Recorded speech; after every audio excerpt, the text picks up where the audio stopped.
커피숍 사장님 이야기. 3부 현실과의 치열한 싸움. 일상이 된 전쟁터.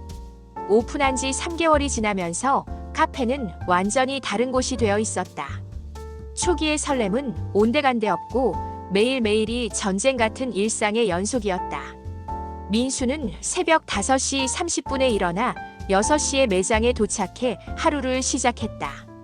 가장 먼저 하는 일은 전날 밤 마감 정산을 확인하는 것이었다. 매출, 재료 소모량, 폐기된 음료 개수까지 꼼꼼히 체크했다. 그 다음은 원두 로스팅 날짜 확인, 유통기한 점검, 청소 상태 확인 순이었다. 또 어제 폐기가 15잔이나 나왔네. 실수로 잘못 만든 음료, 손님이 취소한 주문, 마감 시간에 남은 재료들. 저가 브랜드에서는 한 잔 한 잔이 모두 소중했는데 이런 손실들이 계속 쌓이면 수익에 큰 타격이 되었다. 7시 오픈과 동시에 아침 러시가 시작되었다. 출근길 직장인들이 몰려들면서 주문이 폭주했다. 아메리카노 10잔, 카페라떼 8잔, 카푸치노 3잔. 주문판에 빼곡히 적힌 메뉴들을 보며 민수는 군대에서 취사병으로 일할 때가 떠올랐다. 사장님, 아메리카노 아이스 2잔이요. 라떼 핫 하나 설탕 많이 넣어주세요. 카푸치노 아이스, 디카페인으로 바꿔주세요. 쏟아지는 주문을 받으면서 동시에 커피를 만들어야 했다. 에스프레소 머신과 제빙기를 번갈아 가며 이동하고 스팀 밀크를 만들고 얼음을 넣고 시럽을 첨가하고 한순간도 손을 멈출 수 없었다. 직원 관리의 늪. 가장 큰 스트레스는 직원 관리였다. 점장 준혁과의 갈등은 날이 갈수록 심해졌다. 준혁은 민수를 나이만 많은 초보 사장으로 보는 듯했고 민수는 준혁을 건방진 젊은이로 여기기 시작했다. 사장님, 손님 컴플레인 들어왔어요. 커피가 너무 늦게 나온다고 하네요. 그러면 좀 더 빨리 만들면 되잖아. 아니에요. 사장님이 너무 정성스럽게 하려고 해서 느린 거예요.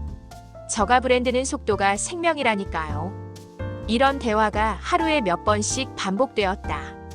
민수는 바리스타 학원에서 배운 대로 정성스럽게 커피를 만들고 싶었지만 준혁은 매뉴얼대로 빠르게 처리하는 것만을 강조했다. 더 큰 문제는 알바생들의 잦은 교체였다. 첫 알바생 소희는 2개월 만에 그만두었다. 사장님, 죄송해요. 학업에 집중하려고 해서. 실제로는 준혁과의 갈등 때문이라는 것을 민수도 알고 있었다. 준혁이 알바생들을 너무 엄하게 다뤘고 실수하면 손님 앞에서도 거칠게 지적했다. 소의 다음에 온 태연도 한 달 만에 그만두었다.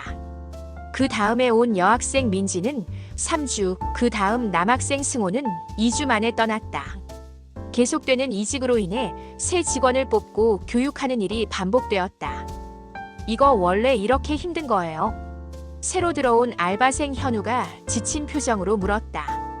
19살인 현우는 처음 해보는 아르바이트였는데 이미 포기하고 싶어하는 기색이 역력했다. 처음엔 좀 힘들지만 금방 익숙해져. 힘내자. 민수는 현우를 격려했지만 속으로는 이 아이도 얼마나 버틸까 하는 생각이 들었다. 인건비의 무게. 직원들의 잦은 교체는 인건비 상승으로 이어졌다. 새 직원이 올 때마다 교육 기간 동안은 업무 효율이 떨어졌고 그 부분을 메우기 위해 다른 직원의 근무 시간을 늘려야 했다. 점장 준혁의 월급 220만 원에 알바생 6명의 인건비 각각 110만 원씩 총 880만 원이 매월 나갔다. 여기에 4대 보험료와 각종 수당까지 합치면 월 인건비는 1,000만 원을 넘었다. 5월 매출이 4,500만 원 정도였는데 인건비만으로 20% 이상이 나가는 셈이었다. 재료비 30%, 월세와 관리비 20%, 각종 세금과 수수료 10%를 제외하면 실제 순수익은 20% 정도인 900만 원 정도였다. 그런데 여기서 다시 본사 로열티 5%, 마케팅비 3%, 각종 설비 유지비와 수리비까지 빼면 실제로 민수 손에 남는 돈은 800만 원 정도였다. 회사 다닐 때 월급보다 많지만 은행 이자와 근무 시간을 고려하면 조금 많은 수준이었다. 이게 맞나? 이렇게 힘들게 일해서 회사 다닐 때랑 비슷한 돈을 버는 게. 밤늦게 정산을 하며 민수는 허탈함을 느꼈다. 하루 15시간씩 일하고 온갖 스트레스를 받으면서도 경제적으로는 별로 나아진 게 없었다. 메뉴의 복잡함. 저가 브랜드의 또 다른 어려움은 메뉴의 다양함이었다. 가격이 저렴한 만큼 다양한 메뉴로 손님들을 끌어야 했다. 카페 34는 총 35가지 메뉴를 운영했는데 각각의 레시피가 모두 달랐다. 기본 커피류 20가지, 아메리카노, 카페라떼, 카푸치노, 마키아토, 모카, 바닐라 라떼, 캐러멜 라떼, 헤이즐넛 라떼, 아포가토, 아인슈페너, 논커피 10가지, 녹차 라떼, 밀크티, 초콜릿, 딸기 라떼, 바나나 라떼, 망고 스무디, 딸기 스무디, 요거트 스무디, 레모네이드, 자몽에이드, 디저트 5가지, 치즈케이크, 티라미수, 마카롱, 쿠키, 마들렌. 문제는 각 메뉴마다 들어가는 재료의 양과 만드는 방법이 모두 다르다는 것이었다. 바닐라 라떼는 바닐라 시럽 2펌프, 캐러멜 라떼는 캐러멜 소스 15ml에 캐러멜 시럽 1펌프, 헤이즐넛 라떼는 헤이즐넛 시럽 2펌프에 휘핑크림 토핑. 새로 들어온 알바생들은 이 모든 레시피를 외워야 했고 바쁜 시간에 헷갈려서 실수하는 경우가 빈번했다. 현우야, 모카는 초콜릿 시럽이 아니라 모카 소스를 넣는 거야. 아, 죄송해요. 헷갈렸어요. 고객이 기다리고 있는데 다시 만들어야겠네. 이런 실수들이 쌓이면서 재료비 손실과 시간 지연이 반복되었다. 가족들의 걱정. 집에서도 분위기가 무거워졌다. 민수가 매일 늦은 시간에 들어와서 피곤해 지쳐 있다 보니 가족들과의 대화가 줄어들었다. 아빠, 요즘 너무 힘들어 보여요. 지은이가 걱정스러운 표정으로 말했다. 민수의 얼굴에는 피로가 역력했고 체중도 5kg 정도 빠져 있었다. 괜찮아. 아빠가 이제 사업가니까 이 정도는 감수해야지. 하지만 속으로는 이게 맞는 선택이었는지 의문이 들었다. 아이들과 보내는 시간도 줄어들었고 아내와도 예전만큼 대화하지 못했다. 여보, 건강이 더 중요해. 너무 무리하지 마. 수지는 매일 남편의 건강을 걱정했다. 아침 일찍 나가서 밤늦게 들어오는 남편을 보며 마음이 아팠다. 조금만 더 버텨보자. 사업이 안정되면 나아질 거야. 하지만 언제 안정될지는 알 수 없었다. 오히려 시간이 갈수록 더 복잡하고 어려워지는 것 같았다. 경쟁업체의 등장. 6개월이 지나면서 새로운 위기가 찾아왔다. 바로 길 건너편에 똑같은 저가 커피 브랜드인 커피베이가 오픈한 것이었다. 커피베이는 카페24와 거의 동일한 가격대와 메뉴 구성을 가지고 있었다. 아메리카노 1,500원, 라떼 2,500원으로 가격도 똑같았다. 게다가 새로 오픈한 곳이라 인테리어도 더 깔끔하고 현대적이었다. 젠장, 하필 여기에. 민수는 커피베이의 화려한 오픈 현수막을 보며 한숨을 쉬었다. 그동안 이 상권에서 저가 커피를 독점하고 있었는데 이제 경쟁업체가 생긴 것이었다. 오픈 첫 주부터 영향이 나타났다. 평소 하루 매출 150만 원 정도였는데 120만 원으로 떨어졌다. 단골 손님들 중 일부가 새로운 곳으로 발길을 돌린 것이었다. 사장님, 요즘 매출이 좀 떨어진 것 같은데요. 준혁이 걱정스러운 표정으로 말했다. 길 건너편에 경쟁업체가 생겨서 그래. 좀 더 지켜봐야겠어. 하지만 상황은 쉽게 나아지지 않았다. 2주, 3주가 지나도 매출은 예전 수준으로 회복되지 않았다.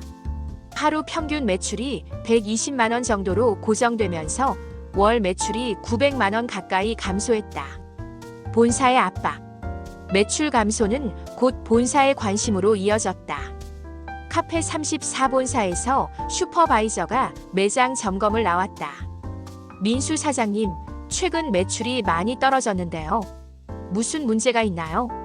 30대 초반의 젊은 슈퍼바이저 김 과장이 매서운 눈으로 매장을 둘러봤다.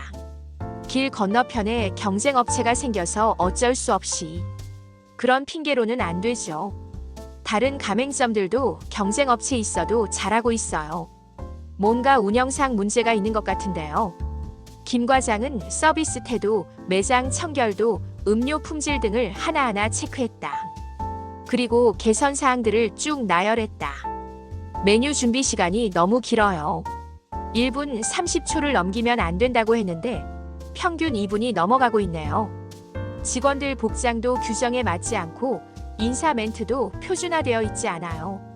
무엇보다 사장님이 직접 너무 많이 나서시는 것 같아요.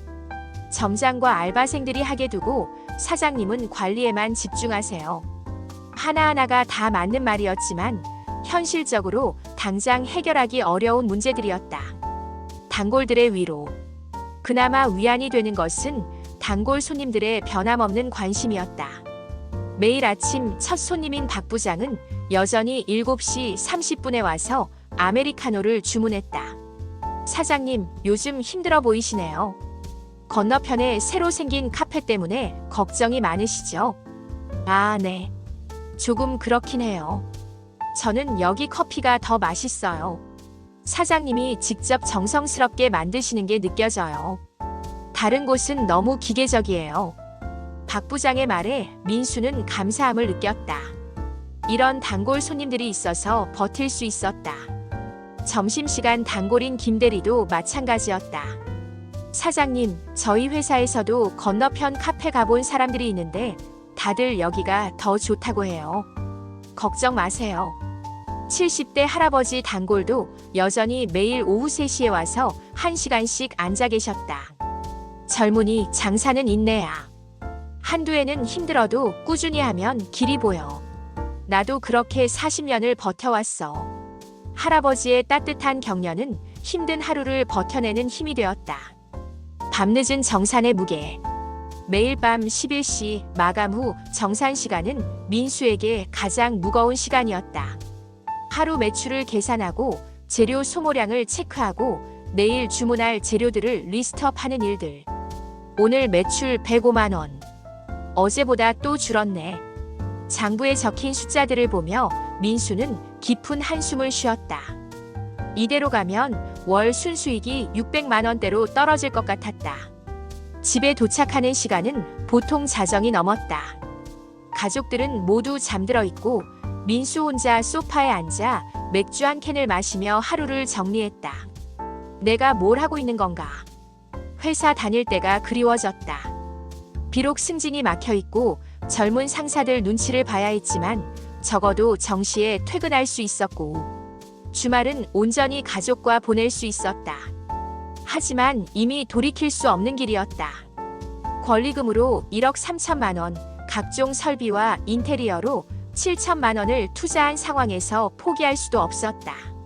조금만 더 버텨보자. 민수는 매일 밤 이렇게 자신을 다독였다. 하지만 언제까지 버틸 수 있을지, 그리고 정말 나아질 날이 올지는 확신할 수 없었다. 창업 8개월째, 민수는 꿈과 현실 사이의 깊은 간극에서 치열한 싸움을 벌이고 있었다.